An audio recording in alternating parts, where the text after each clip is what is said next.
ഒരു ഭയങ്കര രസമുള്ളൊരു വീഡിയോ യൂട്യൂബിൽ വന്നു. അത് ലാലേട്ടൻ നമുക്ക് കാണിച്ചു തരുന്ന രീതിയാണ്. മോനെ മോനെ കണ്ടോ മോനെ യൂട്യൂബ് എന്തൊരു രസമാണ് മോനെ. ഞാൻ ഈ ലാലേട്ടനെ വീഡിയോ കാണിക്കുമ്പോൾ പലപ്പോഴും ഞാൻ ഈ ഫോണിലല്ല നോക്കുക, ഞാൻ ലാലേട്ടൻ്റെ ഫേസിൽ നോക്കുക. ഇങ്ങനെ കൊച്ചു കുട്ടി ഇങ്ങനെ ഭയങ്കര എക്സൈറ്റഡ് ആണ് മൂപ്പര്.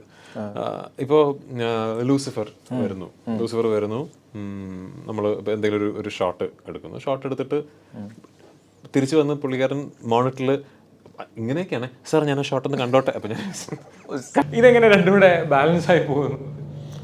ഞാൻ ശരിക്കും ഒരു കൊച്ചുകുട്ടി ആയതുകൊണ്ടായിരിക്കും. അല്ല, നമ്മുടെ ഒരു ചൈൽഡ് എന്ന് പറയുന്നത് നമ്മളെല്ലാവരും ആണല്ലോ. ചൈൽഡ്, അഡൽട്ട്, പേരൻ എന്നൊക്കെ ഒരുപാട് ഡിഫറൻഷിയേഷൻ ഉണ്ട് ഒരാളുടെ ലൈഫിൽ. ആ ഒരു ചൈൽഡ് എന്ന് പറയുന്നത് ഒരു ക്യൂരിയോസിറ്റിയാണ് അല്ലേ. അപ്പോൾ അത് എപ്പോഴും ഉണ്ടെങ്കിൽ വളരെ രസകരമാണ്. എപ്പോഴും എന്താണെന്ന് അറിയാനുള്ളൊരാഗ്രഹമാണ്, ഒരു കാണുന്നതിനൊരു പുതുമ, ഒരാൾ